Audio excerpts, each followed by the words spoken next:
Não é porque as coisas são difíceis que não ousamos, é porque não ousamos que elas são difíceis.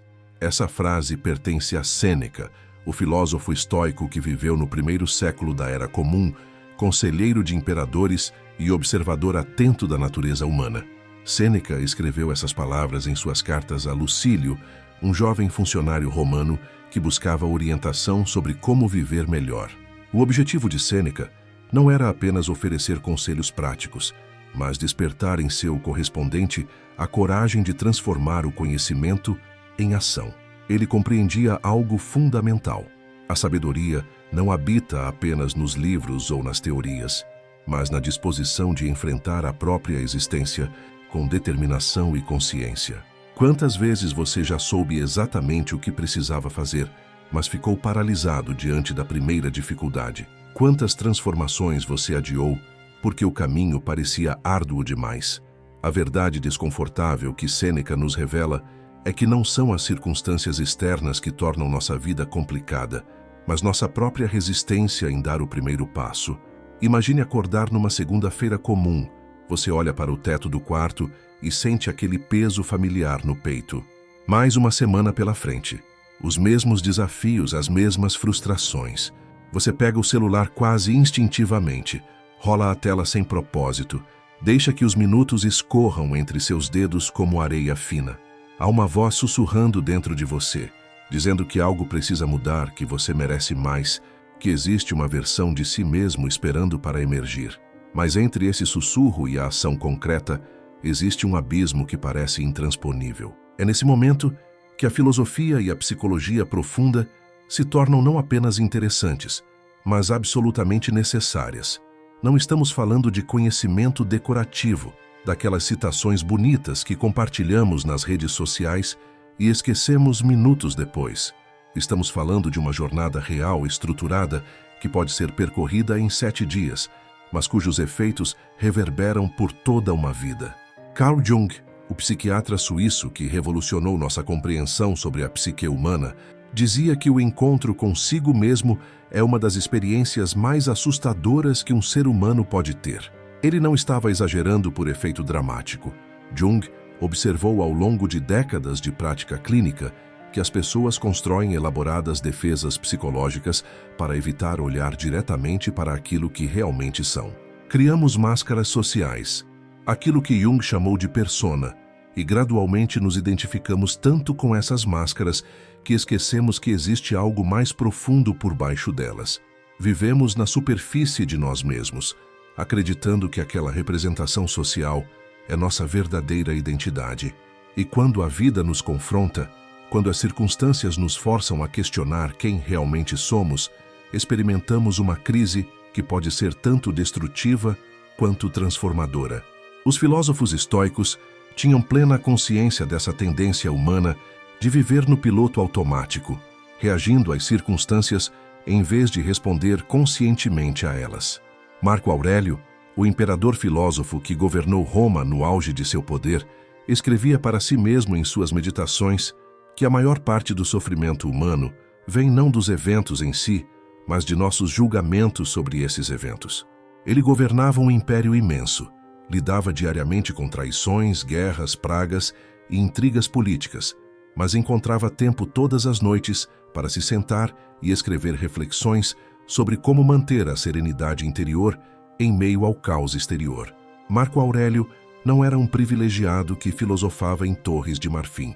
Era um homem pressionado por responsabilidades colossais que descobriu na filosofia não uma fuga da realidade, mas a única ferramenta capaz de mantê-lo são em meio a ela. Quando propomos uma jornada filosófica de 7 dias, não estamos sugerindo que você se torne um erudito ou memorize citações em latim.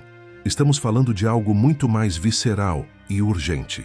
Estamos falando de um processo estruturado de despertar, onde cada dia representa um degrau na escada que leva do piloto automático à consciência plena, da reação instintiva à resposta deliberada, do sofrimento passivo à transformação ativa. 7 dias podem parecer pouco tempo, e de fato são se você estiver buscando soluções mágicas ou transformações superficiais.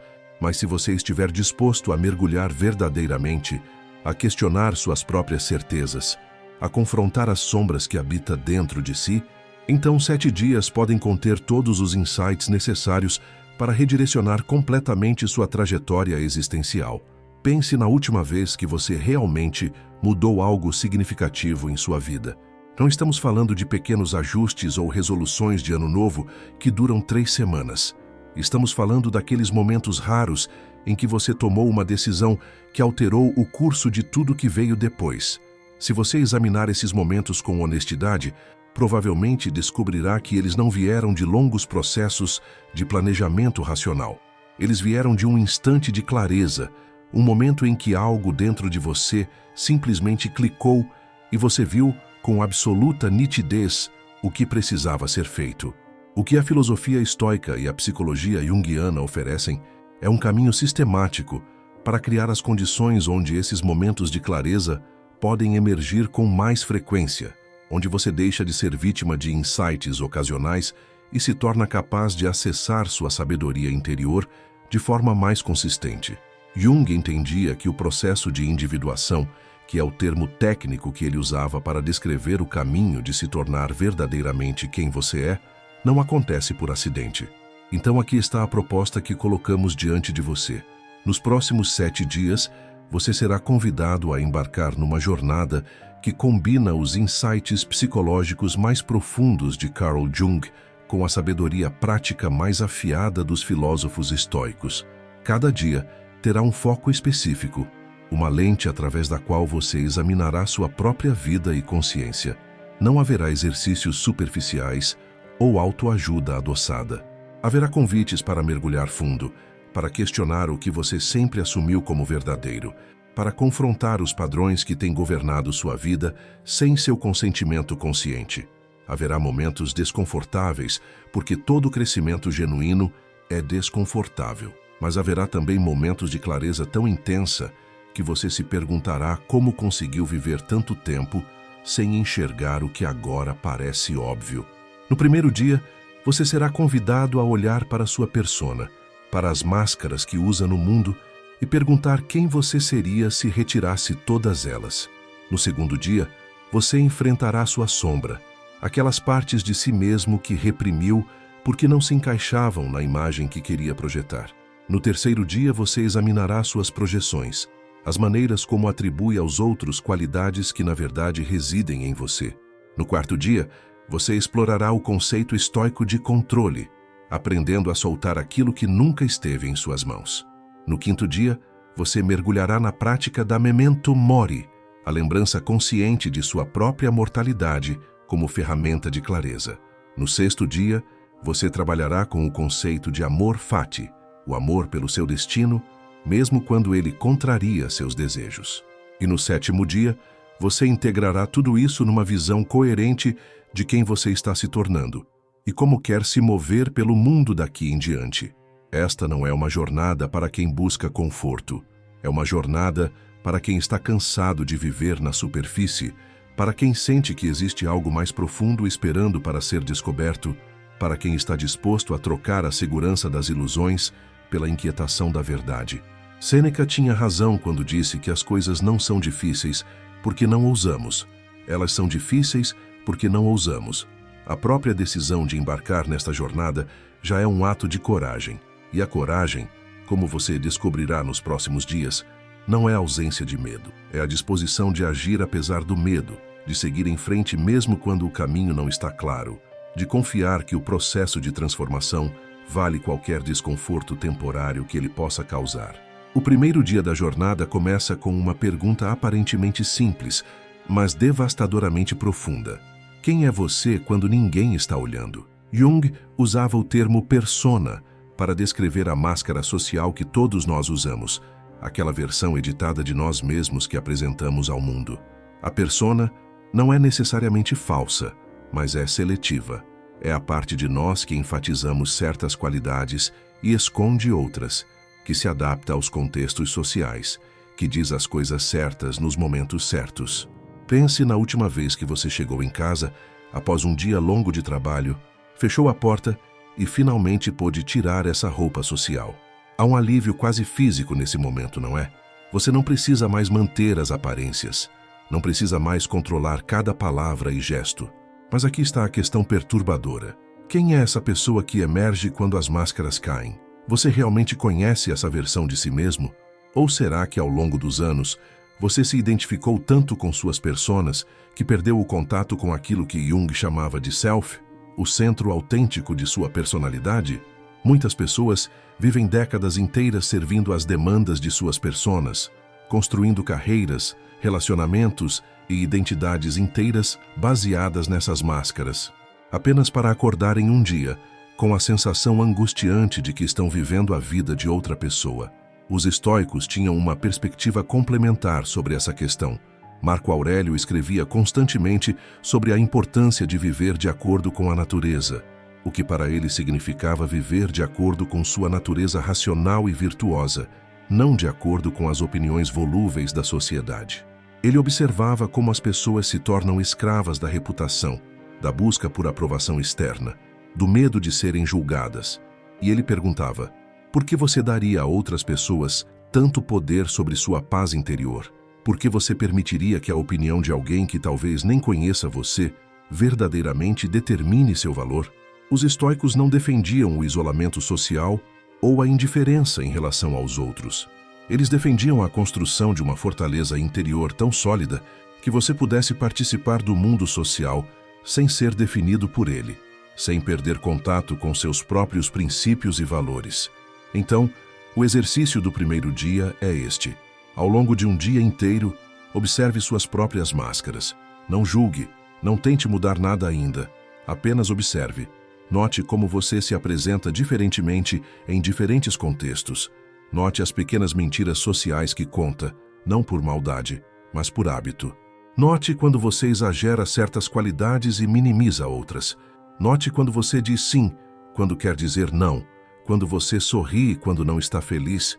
Quando você concorda quando discorda. E então, no final do dia, reserve 30 minutos de silêncio absoluto. Sem celular, sem distrações, apenas você e suas próprias reflexões. Pergunte a si mesmo: se eu removesse todas essas camadas, o que restaria? Quais são os valores que realmente importam para mim? Não aqueles que herdei da família ou da cultura, mas aqueles que ressoam no âmago do meu ser. Essa é uma pergunta que pode levar uma vida inteira para responder completamente, mas o simples ato de começar a fazê-la já inicia um processo de transformação. O segundo dia nos leva a um território ainda mais desconfortável: o encontro com a sombra. Jung descobriu através de seu trabalho clínico e de sua própria autoanálise que cada um de nós carrega dentro de si uma sombra psicológica, composta por todos os aspectos de nossa personalidade que reprimimos, negamos ou rejeitamos. Quando éramos crianças, rapidamente aprendemos quais características eram valorizadas por nossos pais, professores e sociedade, e quais eram punidas ou rejeitadas. Se você cresceu numa família que valorizava o autocontrole emocional, provavelmente reprimiu sua raiva ou vulnerabilidade.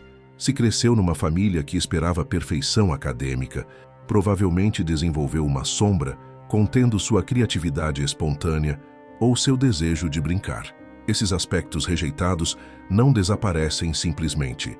Eles se acumulam no inconsciente, formando uma espécie de personalidade alternativa que Jung chamava de sombra. A sombra não contém apenas características negativas, como muitos assumem. Ela contém tudo que foi reprimido, incluindo potenciais positivos. Uma pessoa que cresceu sendo elogiada apenas por sua gentileza pode ter uma sombra contendo assertividade e força. Uma pessoa que foi sempre incentivada a ser racional pode ter uma sombra repleta de emoção e intuição. O problema da sombra não é que ela existe, mas que permanece inconsciente. Quando não reconhecemos nossa sombra, ela começa a vazar de formas descontroladas. É por isso que pessoas que se orgulham de nunca demonstrar raiva, às vezes explodem em fúria desproporcional. É por isso que indivíduos que cultivam uma imagem de perfeição moral, às vezes são pegos em comportamentos que contradizem completamente essa imagem. A sombra sempre encontra uma maneira de se manifestar, e quanto mais a negamos, mais destrutiva sua emergência tende a ser. Epicteto ensinava algo surpreendentemente alinhado com essa ideia junguiana. Ele dizia que não são as coisas em si que perturbam os homens, mas seus julgamentos sobre essas coisas. Em outras palavras, nosso sofrimento não vem das circunstâncias externas, mas de nossa interpretação dessas circunstâncias. Interpretação essa que é profundamente influenciada por nosso material inconsciente. Se você tem uma sombra não reconhecida, contendo medo de abandono, você interpretará ações neutras de seu parceiro como sinais de rejeição. Se você tem uma sombra contendo inveja reprimida, você interpretará o sucesso alheio como uma ameaça pessoal. Os estoicos não usavam a linguagem da psicologia profunda, mas entendiam intuitivamente que examinar e purificar nossos julgamentos internos era essencial para uma vida virtuosa e tranquila. O exercício do segundo dia requer coragem excepcional. Você precisa se perguntar: quais aspectos de mim mesmo eu mais critico nos outros? Jung observou que projetamos nossa sombra, atribuindo aos outros precisamente aquelas qualidades que negamos em nós mesmos. Se você se irrita intensamente com pessoas que considera arrogantes, examine sua própria relação com o poder e reconhecimento. Se você julga severamente aqueles que considera preguiçosos, questione sua própria relação com descanso e produtividade. As características que mais nos incomodam nos outros geralmente são pistas valiosas sobre nosso material sombrio não integrado. Escreva uma lista das 5 características que mais o irritam nas pessoas. Seja específico. E então, por mais doloroso que seja, pergunte a si mesmo onde essas características existem em você, mesmo que em formas sutis ou disfarçadas. Você não precisa compartilhar essa lista com ninguém. Este é um trabalho profundamente pessoal. Mas a simples honestidade de reconhecer sua sombra já começa a desarmá-la. Já retira dela o poder de controlar você inconscientemente. No terceiro dia, a jornada nos leva a explorar um dos conceitos mais revolucionários de Jung: a projeção psicológica. Quando não integramos aspectos de nós mesmos, quando mantemos partes de nossa psique no escuro da inconsciência, inevitavelmente projetamos essas partes no mundo exterior. Você já notou como às vezes atribuímos intenções aos outros que podem não ter nada a ver com suas verdadeiras motivações? Como interpretamos olhares, palavras e ações através de filtros que dizem mais sobre nós do que sobre eles? A projeção funciona como um projetor de cinema. A película dentro do projetor é nosso conteúdo inconsciente, e a tela onde projetamos é o mundo exterior, especialmente outras pessoas. Nós literalmente vemos nos outros aquilo que está dentro de nós, mas que não reconhecemos como próprio. Existem 2 tipos principais de projeção: a projeção da sombra, que já discutimos, onde atribuímos aos outros nossas características reprimidas, geralmente de forma negativa, e a projeção da anima e do animus, termos que Jung usava para descrever as imagens internas do feminino na psique masculina e do masculino na psique feminina. Quando um homem projeta sua anima, ele pode ver em uma mulher específica qualidades quase místicas, idealizando-a de formas irrealistas. Quando uma mulher projeta seu animus, ela pode atribuir a um homem poderes e qualidades que ele não possui. Essas projeções explicam muito sobre a dinâmica de relacionamentos românticos, onde frequentemente nos apaixonamos não pela pessoa real, mas por nossa própria projeção sobre ela. E quando a realidade inevitavelmente contradiz a projeção, nos sentimos traídos ou decepcionados, sem perceber que foi nossa própria projeção que criou a idealização irrealista em primeiro lugar. Os filósofos estoicos, especialmente Marco Aurélio, eram obcecados com a ideia de ver as coisas como elas realmente são, não como nossos desejos, medos ou preconceitos as pintam. Marco Aurélio praticava um exercício que ele chamava de ver as coisas por sua verdadeira natureza.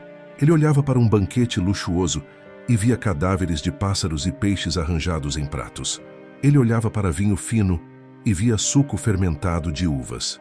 Não era pessimismo ou cinismo, mas um esforço deliberado de remover as camadas de significado social e emocional que projetamos sobre as coisas, para ver a realidade nua por baixo de nossas construções mentais. Esse exercício estoico é surpreendentemente semelhante ao trabalho junguiano de retirar projeções, de ver as pessoas e situações como elas são em vez de como nossas necessidades inconscientes as pintam. O exercício do terceiro dia é observar suas reações emocionais intensas ao longo do dia. Sempre que você sentir uma emoção particularmente forte, seja positiva ou negativa, pergunte a si mesmo: o que está acontecendo aqui está acontecendo lá fora ou dentro de mim? Se alguém diz algo que você interpreta como crítica e você sente uma dor desproporcional, pergunte se a dor vem realmente das palavras da pessoa ou de uma ferida antiga que aquelas palavras tocaram. Se você conhece alguém novo e sente uma atração ou aversão instantânea e intensa, pergunte o que em você está sendo ativado. A realidade é que vivemos muito mais tempo reagindo às nossas projeções do que à realidade objetiva. E enquanto não aprendermos a reconhecer e retirar essas projeções, permanecemos prisioneiros de um mundo amplamente construído por nosso próprio inconsciente, acreditando que estamos respondendo ao mundo real, quando na verdade estamos respondendo aos nossos próprios fantasmas internos. Aqui no terceiro dia da jornada, você já começou a perceber algo fundamental. O autoconhecimento não é um hobby intelectual ou um passatempo filosófico. É a própria base de uma vida vivida conscientemente. Jung dizia que até tornarmos o inconsciente consciente, ele dirigirá nossa vida e nós o chamaremos de destino. Pense no peso dessa afirmação. Enquanto permanecemos inconscientes de nossos padrões, motivações ocultas, sombras e projeções, somos como marionetes controladas por fios que não conseguimos ver. Nós reagimos, culpamos circunstâncias e outras pessoas. Sentimos que a vida acontece conosco em vez de através de nós. Mas quando começamos o árduo trabalho de iluminar o inconsciente, de trazer à consciência aquilo que estava escondido, os fios se tornam visíveis e gradualmente ganhamos a capacidade de fazer escolhas genuínas em vez de simplesmente reagir automaticamente. Se você chegou até aqui neste vídeo, se essas ideias estão ressoando com algo profundo dentro de você, isso não é acidente. Existe uma parte sua que está pronta para despertar, que está cansada de viver no piloto automático, que reconhece que existe uma vida mais autêntica e plena esperando do outro lado do autoconhecimento. E se você está sentindo isso, eu te convido a fazer algo. Inscreva-se neste canal, ative as notificações, porque o que estamos construindo aqui é uma comunidade de pessoas comprometidas com o crescimento real, não com a autoajuda superficial. Deixe um comentário compartilhando. Qual dos 3 primeiros dias desta jornada foi mais desafiador para você? Foi olhar para suas máscaras? Foi confrontar sua sombra? Ou foi reconhecer suas projeções? Eu leio todos os comentários e há algo profundamente transformador em nomear nossos desafios em voz alta, mesmo que seja digitalmente. Então compartilhe sua experiência e vamos continuar juntos os próximos 4 dias desta jornada que pode mudar tudo. O 4º dia da jornada nos traz ao coração do ensinamento estoico, a dicotomia do controle. Epicteto, aquele ex-escravo que se tornou mestre da filosofia, começava seu Enchiridion, seu manual de vida prática, com esta divisão fundamental. Existem coisas que estão sob nosso controle e coisas que não estão. Sob nosso controle estão nossas opiniões, impulsos, desejos e aversões. Tudo que é genuinamente nosso. Não estão sob nosso controle nosso corpo, propriedade, reputação, cargo, tudo que não é genuinamente nosso. Se você confundir essas categorias, se você gastar sua energia tentando controlar o incontrolável, você experimentará frustração, perturbação e infelicidade. Se você concentrar sua energia apenas naquilo que está genuinamente sob seu controle, você experimentará liberdade, tranquilidade e poder. Parece simples quando formulado assim, mas aplicar esse princípio consistentemente é uma das práticas mais radicais e difíceis que existe. Vivemos numa cultura que constantemente nos diz o oposto. Ela nos diz que devemos controlar nossa aparência física ao ponto da obsessão, que devemos manipular a percepção que outros têm de nós, que devemos garantir resultados específicos em nossas carreiras e relacionamentos. E quando não conseguimos controlar essas coisas externas, quando a vida não se dobra à nossa vontade, nos sentimos fracassados e impotentes. Mas os estoicos estavam propondo algo completamente diferente. Eles estavam dizendo que você nunca teve controle sobre essas coisas externas em primeiro lugar e que a ilusão de controle é a fonte primária de seu sofrimento. Jung explorava território semelhante quando falava sobre o que ele chamava de inflação do ego.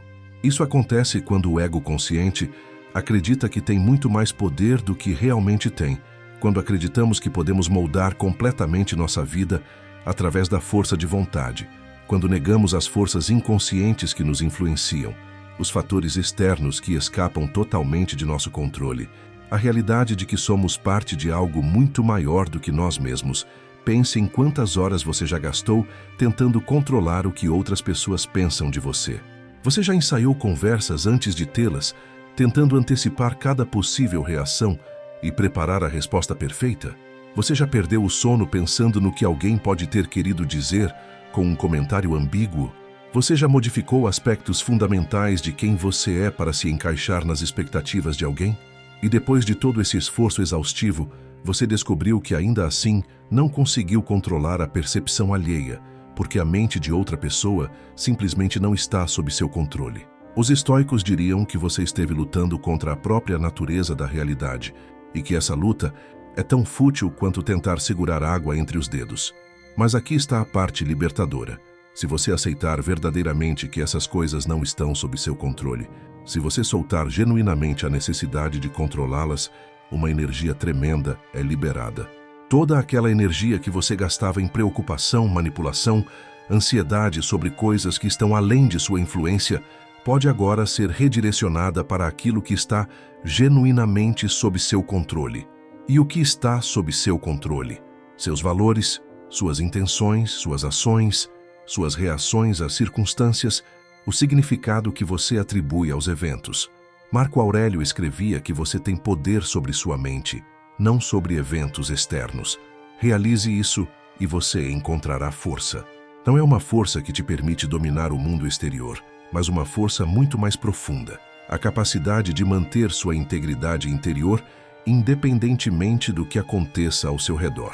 O exercício do quarto dia é fazer uma lista dividida em 2 colunas. Na primeira coluna, liste tudo que está te causando ansiedade ou preocupação no momento. Seja completamente honesto e específico. Na segunda coluna, ao lado de cada item, escreva se ele está genuinamente sob seu controle ou não. Seja rigoroso com essa análise. Se você está preocupado com o que seu chefe pensa de você, isso não está sob seu controle. O que seu chefe pensa está na mente dele, influenciado por 1000 fatores que você nunca saberá. O que está sob seu controle é fazer seu trabalho com excelência de acordo com seus próprios padrões. Se você está preocupado com o resultado de um exame médico, o resultado em si não está sob seu controle. O que está sob seu controle é ter ido ao médico, seguir as orientações de tratamento e manter uma atitude de equanimidade diante da incerteza. Depois de completar essa lista, você provavelmente descobrirá que a vasta maioria de suas preocupações se concentra em coisas que não estão sob seu controle. E então vem o passo mais difícil. Você precisa conscientemente soltar essas preocupações. Não no sentido de se tornar indiferente ou irresponsável, mas no sentido de reconhecer que gastar energia mental com elas é inútil. Os estoicos praticavam o que chamavam de assentimento, a decisão consciente de concordar ou discordar com as impressões que chegam à mente. Quando uma preocupação sobre algo fora de seu controle surge, você a reconhece, observa que ela está fora de seu controle e, conscientemente, escolhe não dar assentimento a ela. Você deixa que ela passe como uma nuvem atravessa o céu, sem se agarrar a ela. Jung diria que esse processo estoico de soltar o que não podemos controlar está intimamente conectado ao que ele chamava de processo de individuação. Individuação não significa se tornar egoísta ou isolado, mas significa se tornar um indivíduo completo, integrado, que não depende de validação externa para ter um senso de valor. Quando você solta a necessidade de controlar a opinião alheia, você libera energia para desenvolver sua própria opinião genuína. Quando você aceita que não pode controlar todos os resultados, você se libera para agir de acordo com seus valores, mesmo quando o resultado é incerto. Essa é a verdadeira autonomia psicológica, e ela não vem de conquistar controle sobre o mundo exterior, mas de assumir controle sobre seu mundo interior. No quinto dia, a jornada nos leva a um dos exercícios mais poderosos e mal compreendidos da filosofia estoica, memento mori, a prática de lembrar conscientemente de sua própria mortalidade.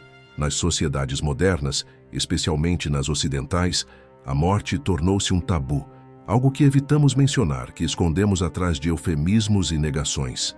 Falamos que alguém partiu ou se foi, como se a morte fosse apenas uma viagem temporária. Removemos os moribundos de nossas casas para hospitais e asilos, criamos toda uma indústria dedicada a fazer corpos mortos parecerem vivos em seus caixões.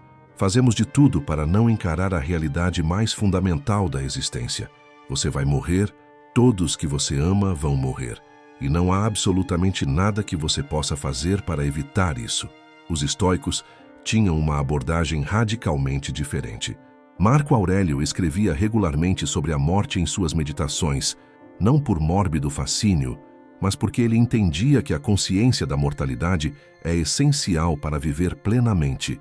Ele escrevia que você poderia deixar a vida agora mesmo, que cada ação deveria ser realizada como se fosse a última, que a morte está sempre presente, como possibilidade a cada momento. Sêneca dedicou cartas inteiras ao tema da morte, argumentando que quem aprende a morrer, aprende a não ser escravo, porque a morte é a única coisa que ninguém pode tirar de você por força. Epicteto ensinava seus alunos a olharem para seus entes queridos e silenciosamente lembrarem que são mortais, não para se entristecer, mas para amá-los mais plenamente enquanto ainda estão presentes. Jung também reconhecia o papel crucial da consciência da morte no processo de individuação. Ele observou que muitas crises da meia-idade surgem porque as pessoas passam a primeira metade da vida fingindo que são imortais, acumulando conquistas e possessões como se tivessem tempo infinito. Mas quando chegam à meia-idade, a realidade da mortalidade começa a se impor. O corpo começa a mostrar sinais de desgaste, amigos e parentes começam a morrer, e de repente a pessoa se vê confrontada com a pergunta: o que eu realmente fiz com minha vida? Estou vivendo de acordo com meus valores mais profundos ou estou simplesmente seguindo um script escrito por outras pessoas? Jung argumentava que integrar conscientemente a morte na vida, em vez de reprimi-la no inconsciente, permite viver com mais autenticidade e urgência. Mas aqui está o paradoxo, que tanto os estoicos quanto Jung entendiam. Pensar sobre a morte não torna você mórbido ou deprimido, torna você mais vivo. Quando você realmente assimila que seu tempo é finito, que cada momento é precioso e irrecuperável, você começa a fazer escolhas diferentes. Você para de desperdiçar energia em trivialidades. Você para de adiar conversas importantes. Você para de viver no piloto automático, assumindo que sempre haverá um amanhã para fazer o que realmente importa. A consciência da morte é como uma luz que ilumina o que verdadeiramente tem valor e revela o que é apenas ruído. Pense na última vez que você teve uma experiência que o lembrou de sua mortalidade. Talvez tenha sido uma doença, um acidente próximo, a morte de alguém conhecido. Você provavelmente notou algo interessante naqueles dias ou semanas seguintes. As coisas triviais que normalmente o incomodavam perderam importância. O exercício do quinto dia requer que você se sente em silêncio e imagine, com o máximo de detalhes possível, sua própria morte. Não de forma abstrata ou distante, mas concretamente. Imagine que você tem apenas 1 ano de vida. Como você gastaria esses dias? Com quem você escolheria passar tempo? O que você pararia de fazer imediatamente? Que conversas você finalmente teria? Que perdões você ofereceria ou buscaria? Que projetos você abandonaria como irrelevantes e quais você abraçaria como essenciais? Escreva suas respostas sem censura e então pergunte a si mesmo a questão mais importante. Por que você precisa esperar até ter apenas 1 ano de vida para viver dessa maneira? O que está impedindo você de fazer essas escolhas agora? Os estoicos não praticavam o memento mori para se tornarem pessimistas ou paralisados pelo medo. Eles praticavam porque entendiam que a negação da morte cria uma falsa sensação de segurança que nos mantém adormecidos. Quando você age como se tivesse todo o tempo do mundo, você adia, procrastina, compromete seus valores em nome de algum futuro imaginário, onde finalmente poderá viver autenticamente. Mas esse futuro nunca chega, porque você está sempre empurrando a autenticidade para um amanhã hipotético. A consciência da morte traz a autenticidade para hoje. Ela cria urgência sem criar pânico. Ela te lembra que este momento, agora, é tudo que você realmente tem. Jung observou que muitas neuroses surgem da recusa em aceitar a realidade da morte e do envelhecimento. Pessoas tentam se agarrar à juventude de formas cada vez mais desesperadas, ou tentam negar completamente o passar do tempo. Mas a segunda metade da vida, Jung argumentava, tem suas próprias tarefas e sabedorias que só podem ser acessadas se aceitarmos que não somos mais jovens, que estamos mais próximos do fim do que do começo. Há uma profundidade e uma sabedoria que vem apenas de ter vivido, de ter experimentado perdas, de ter olhado para a própria mortalidade e sobrevivido. Negar essa fase da vida em favor de tentar perpetuar a juventude é desperdiçar os presentes únicos que essa fase oferece. No sexto dia, chegamos a um dos conceitos mais contraintuitivos e desafiadores do estoicismo, amor fati, que significa literalmente amor ao destino. Nietzsche, que embora não fosse estritamente um estoico, foi profundamente influenciado pelo pensamento estoico, formulou esse conceito de forma memorável. Minha fórmula para a grandeza no ser humano é amor fati, não querer nada diferente, nem para frente, nem para trás, nem em toda a eternidade, não meramente suportar o necessário, menos ainda ocultá-lo, mas amá-lo. Pense no radicalismo dessa proposta. Não é simplesmente aceitar resignadamente o que não pode ser mudado. É amar ativamente tudo o que aconteceu, tudo o que está acontecendo, tudo o que acontecerá. O exercício do sexto dia é revisitar os eventos mais difíceis de sua vida, não para remoer ou se vitimizar, mas para procurar os presentes escondidos dentro deles. Pegue um evento que você ainda sente amargura ou ressentimento ao lembrar. Escreva a história desse evento da forma como você normalmente a conta, com todos os julgamentos e emoções. E então reescreva a mesma história, mas dessa vez procurando o que esse evento me ensinou sobre mim mesmo, como eu cresci por causa dele, que forças ou recursos eu descobri em mim que não sabia que tinha, como ele me redirecionou para um caminho que acabou sendo melhor, mesmo que na época não parecesse. Você não precisa perdoar pessoas que te machucaram ou fingir que ações erradas foram certas. Mas você pode reivindicar seu próprio poder de extrair significado e crescimento, até das experiências mais difíceis. Os estoicos diriam que eventos externos são neutros. Eles não são intrinsecamente bons ou ruins. O que os torna bons ou ruins é o uso que fazemos deles, o significado que atribuímos a eles, a forma como respondemos a eles. Quando você abraça amor fati, você para de lutar contra a realidade do que é e começa a trabalhar criativamente com o que a vida te oferece. Você se torna como um bom improvisador de jazz, que não fica preso a um roteiro rígido, mas responde criativamente a cada nota que os outros músicos tocam. A vida não segue seu roteiro, e você pode passar a existência inteira ressentido com isso, ou pode aprender a dançar com o inesperado. O sétimo e último dia da jornada é sobre integração e síntese. Você passou 6 dias olhando para diferentes aspectos de si mesmo e da realidade.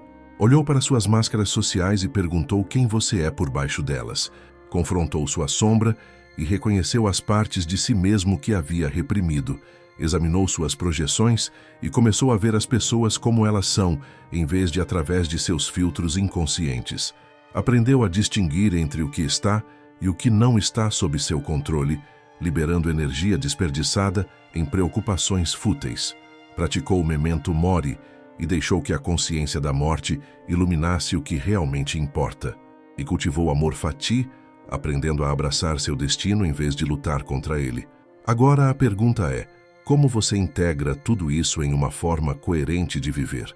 Os estoicos tinham uma visão complementar.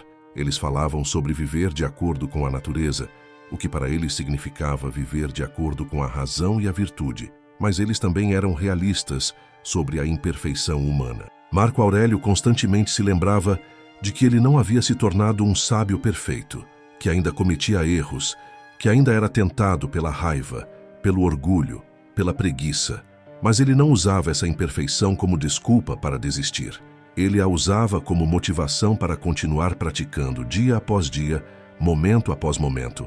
Os estoicos entendiam que a excelência não é um ato, mas um hábito, como Aristóteles disse. Você não se torna virtuoso fazendo uma grande ação heróica ocasional.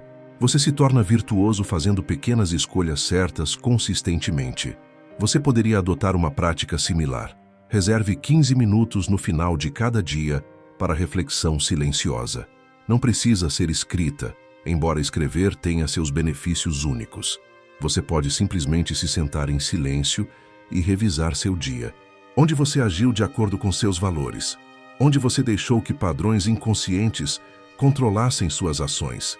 Onde você notou suas projeções ou reconheceu sua sombra em ação? Não transforme isso em autocrítica brutal. Transforme em observação gentil e curiosa. Você está aprendendo sobre si mesmo, e aprendizado requer paciência e compaixão consigo mesmo.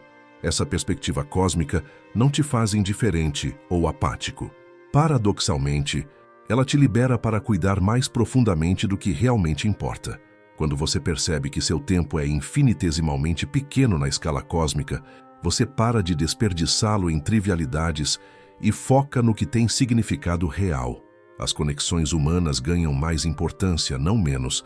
A oportunidade de viver virtuosamente, de expressar amor e compaixão, de criar beleza e significado, tudo isso se torna mais precioso precisamente porque é temporário e raro no universo. Você não é menos importante por ser pequeno no cosmos. Você é imensamente importante porque é um dos poucos lugares onde o universo se tornou consciente de si mesmo. O perigo que tanto Jung quanto os estoicos alertavam é a possibilidade de todo esse conhecimento se tornar apenas intelectual, apenas conceitual, sem transformar realmente como você vive. Você pode ler todos os livros de filosofia e psicologia, pode memorizar todas as citações, pode entender todos os conceitos teoricamente, mas se isso não muda como você age quando está com raiva, como você responde quando está assustado, como você trata as pessoas ao seu redor, então o conhecimento falhou em se tornar sabedoria. A sabedoria é conhecimento incorporado, conhecimento que se tornou parte de quem você é, que informa suas ações automaticamente, sem que você precise pensar conscientemente sobre ele. Essa é a diferença entre alguém que sabe sobre virtude estoica e alguém que pratica virtude estoica. Quando Marco Aurélio enfrentava uma decisão difícil, ele não precisava parar e consultar seus livros de filosofia para descobrir o que fazer. A filosofia havia se tornado parte de seu caráter através de anos de prática diária.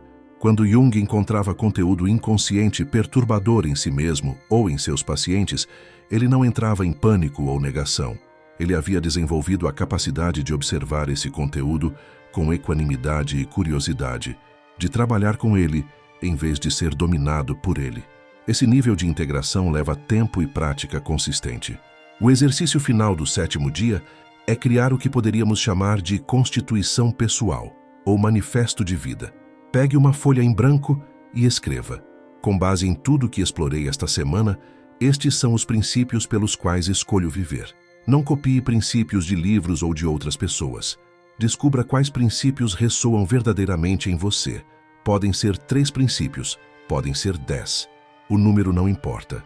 O que importa é que sejam genuínos para você e específicos o suficiente para guiar ações concretas.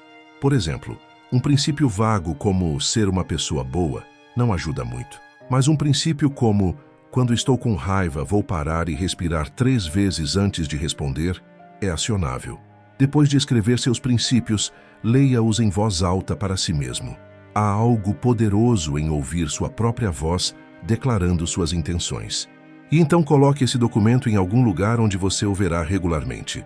Não para que você o memorize roboticamente, mas para que ele sirva como lembrança suave de quem você está escolhendo se tornar. E aqui está a parte crucial. Revise esse documento periodicamente, talvez a cada 3 ou 6 meses. Você descobrirá que alguns princípios permanecem constantes, enquanto outros evoluem à medida que você cresce e muda. Isso não é falha, é sinal de que você está vivo e crescendo. Então, quando você sai destes 7 dias, quando volta à sua vida cotidiana com todas as suas demandas e complexidades, você não está voltando como a mesma pessoa. Algo mudou. Talvez seja sutil, talvez outros não notem imediatamente, mas você sabe. Você tem um pouco mais de consciência sobre seus padrões.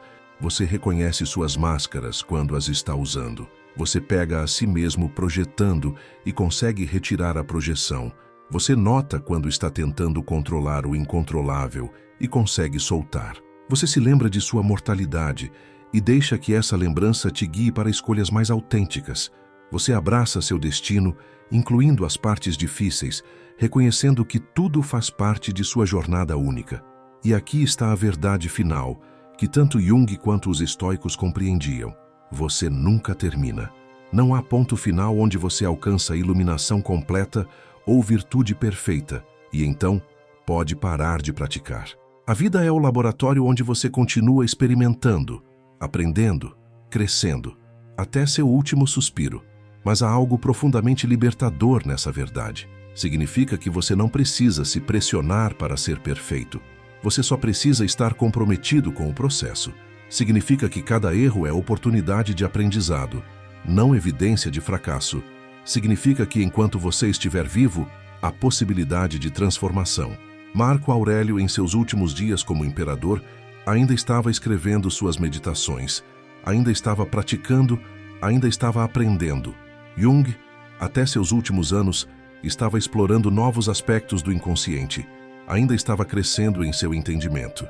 Esses não eram sinais de que eles haviam falhado em alcançar algo, eram sinais de que eles haviam entendido a natureza verdadeira do caminho. O caminho é o destino, o processo é o ponto. Você não está tentando chegar a algum lugar. Você está aprendendo a habitar plenamente onde você está, quem você é, enquanto simultaneamente permanece aberto para quem você está se tornando. Chegamos ao fim desta jornada de 7 dias, mas na verdade chegamos apenas ao começo de algo muito maior. Você agora tem um mapa, um conjunto de ferramentas psicológicas e filosóficas que podem guiá-lo pelo resto de sua vida. Jung e os estoicos nos deram presentes incríveis. A compreensão de que somos muito mais profundos e complexos do que imaginávamos e, simultaneamente, a compreensão de que temos mais poder sobre nossas vidas do que acreditávamos. Não poder sobre eventos externos, esse poder sempre foi ilusório, mas poder sobre como respondemos, como interpretamos, como crescemos através de tudo que a vida nos apresenta. A pergunta que fica ecoando é: o que você fará com esse conhecimento? Você permitirá que ele se torne mais uma coleção de ideias interessantes que você conhece intelectualmente, mas não vive? Ou você fará o trabalho mais difícil de incorporar essas práticas em sua vida diária, transformando o conhecimento em sabedoria através da repetição consistente? A diferença entre essas duas possibilidades determinará se esta jornada foi apenas entretenimento filosófico ou catalisador real de transformação. Jung tinha um conceito que ele chamava de função transcendente. É a capacidade da psique de manter tensões entre opostos, de não resolver prematuramente contradições, mas de permanecer na tensão até que uma terceira coisa emerge, algo que transcende e inclui ambos os opostos. Essa é uma metáfora perfeita para como podemos integrar os ensinamentos junguianos e estoicos. Não precisamos escolher entre psicologia profunda e filosofia prática, entre explorar o inconsciente e viver virtuosamente no mundo. Podemos manter ambos em tensão criativa, permitindo que cada um informe e enriqueça o outro. Quando você olha para sua sombra, está fazendo trabalho psicológico profundo.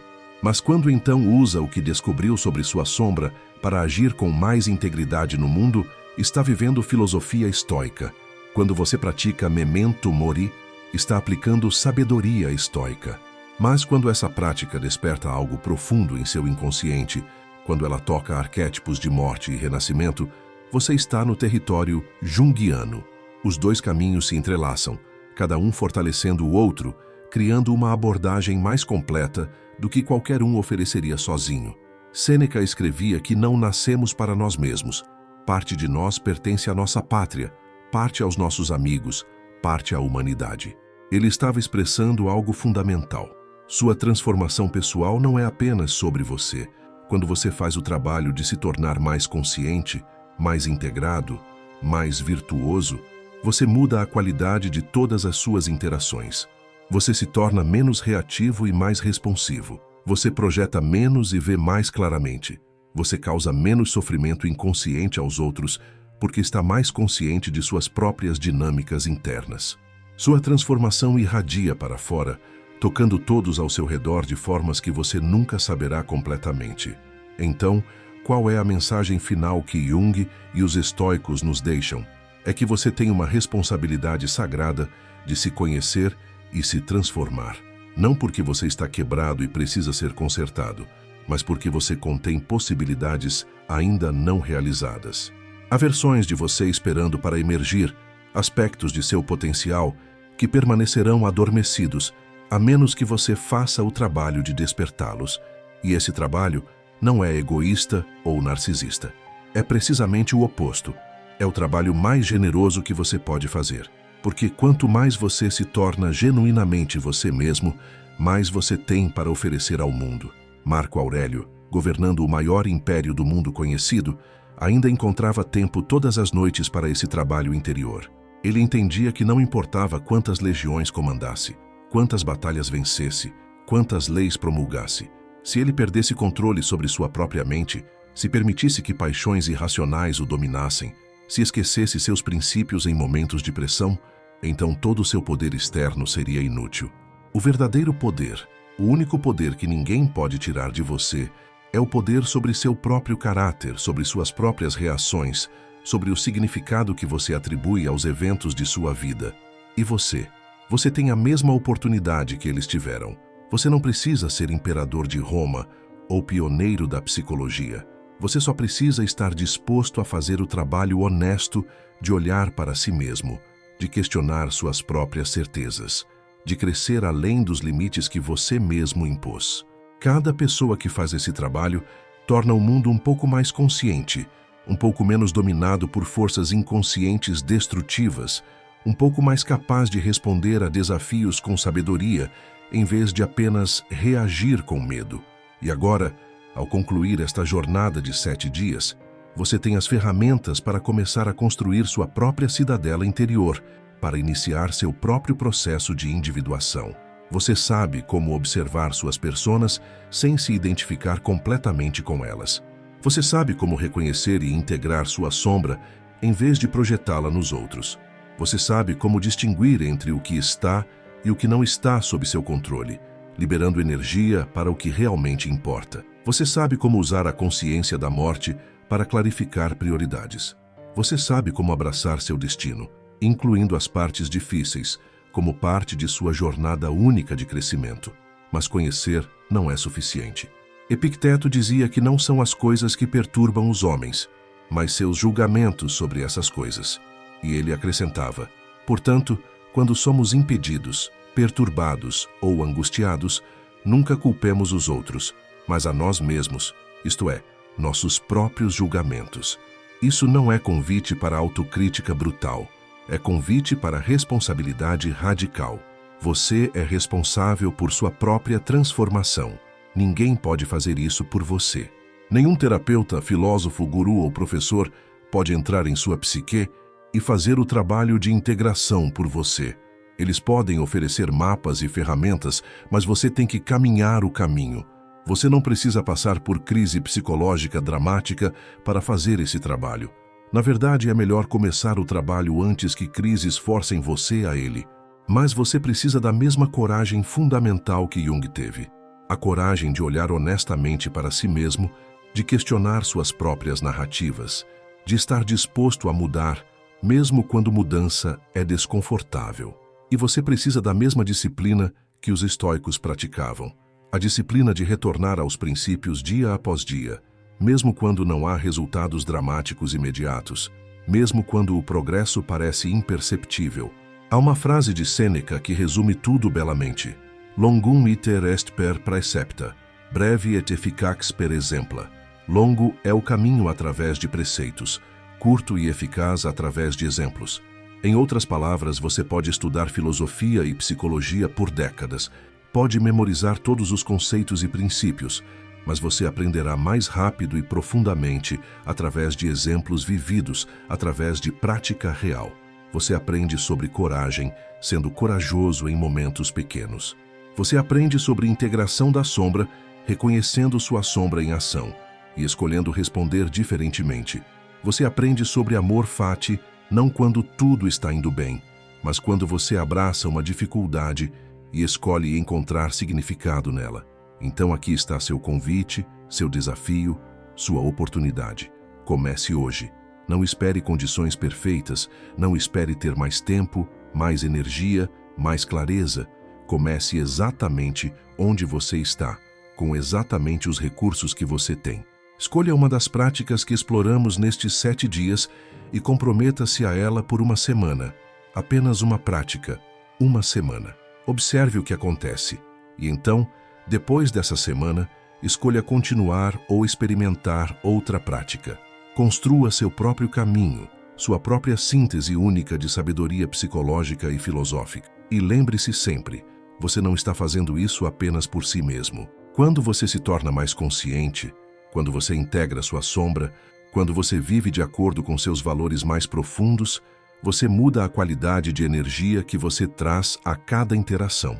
Você se torna menos uma fonte de projeções inconscientes e mais uma presença consciente. Você se torna menos reativo aos dramas dos outros e mais capaz de responder com sabedoria. Você se torna parte da solução em vez de parte do problema. E em um mundo que muitas vezes parece dominado por forças inconscientes destrutivas, por reações automáticas em vez de respostas conscientes, sua transformação pessoal é ato revolucionário de cura coletiva. Feche os olhos por um momento. Respire profundamente 3 vezes. E agora, imagine que daqui a um ano você olha para trás para este momento, para este dia em que você embarcou nesta jornada de 7 dias com Jung e os estoicos. Que transformação você terá vivido? Que versão de você mesmo terá emergido? Não uma versão perfeita, livre de toda dificuldade, mas uma versão mais consciente, mais integrada, mais alinhada com quem você realmente é por baixo de todas as máscaras e defesas. Você verá alguém que não tem medo de olhar para a própria sombra, porque entende que a sombra contém energia e possibilidades. Você verá alguém que não desperdiça energia tentando controlar o incontrolável, mas investe toda a sua força no cultivo de caráter e virtude. Você verá alguém que vive com consciência da mortalidade, não de forma mórbida, mas de forma que ilumina cada momento com clareza e urgência. Você verá alguém que abraça seu destino, que diz sim à vida em toda a sua complexidade, que transformou sofrimento em sabedoria e feridas em fontes de compaixão. Essa visão não é fantasia. É possibilidade real ao alcance de suas mãos se você estiver disposto a fazer o trabalho. E o trabalho começa agora, hoje, neste momento. Não amanhã, quando as condições forem melhores. Não no próximo ano, quando você tiver mais tempo. Agora. Porque, como os estoicos nos lembram constantemente, este momento é tudo que você realmente tem. O passado já se foi, o futuro ainda não existe.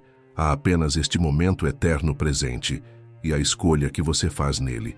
Então escolha consciência, escolha crescimento, escolha a coragem de se tornar quem você realmente é. E saiba que ao fazer essa escolha, você não está sozinho. Você se junta a uma linhagem que atravessa séculos, de buscadores que entenderam que a vida não examinada não vale a pena ser vivida, que o caminho mais importante não leva a algum destino externo, mas para as profundezas inexploradas de sua própria alma. Agora, eu preciso que você faça algo por mim, mas principalmente por você mesmo. Se este vídeo tocou algo em você, se essas ideias ressoaram, se você sentiu aquele reconhecimento de verdade que às vezes acontece quando ouvimos algo que nossa alma já sabia, mas nossa mente havia esquecido, então não deixe esse momento evaporar. Inscreva-se neste canal agora. Ative o sininho de notificações, porque o que estamos construindo aqui não é entretenimento casual. É comunidade de pessoas comprometidas com transformação real, com crescimento genuíno, com a coragem de viver examinadamente. E aqui está o mais importante. Deixe um comentário respondendo a esta pergunta. Dos 7 dias desta jornada filosófica, qual foi o mais desafiador para você e por quê? Foi confrontar suas máscaras sociais no primeiro dia? Foi olhar para sua sombra no segundo? Foi reconhecer suas projeções no terceiro? Foi aprender a soltar o que não está sob seu controle no quarto? Foi meditar sobre sua mortalidade no quinto? Foi abraçar seu destino no sexto? Ou foi o trabalho de integração no sétimo dia? Compartilhe sua experiência nos comentários. Seja específico, seja honesto, porque quando você nomeia seu desafio em voz alta, quando você o compartilha com uma comunidade de buscadores, algo muda. Você não está mais sozinho em sua luta. Você cria conexão através de vulnerabilidade e você dá aos outros permissão para serem igualmente honestos sobre seus próprios desafios. Essa é a magia de comunidade autêntica. E não se esqueça de dar like neste vídeo. Não por mim, mas porque o algoritmo funciona de formas misteriosas e cada like, cada comentário, cada compartilhamento ajuda essas ideias a alcançar mais pessoas que precisam delas. Há alguém lá fora agora mesmo passando por crise, se sentindo perdido, buscando respostas. E este vídeo pode ser exatamente o que essa pessoa precisa para iniciar sua própria jornada de transformação. Você pode ser parte de conectar essa pessoa a essas ideias vitais. Isso não é pequeno favor, é ato de serviço. E lembre-se sempre, você não está assistindo a estes vídeos por acidente. Há algo em você, talvez algo que você nem consegue nomear completamente, que está te guiando para essas ideias neste momento específico de sua vida.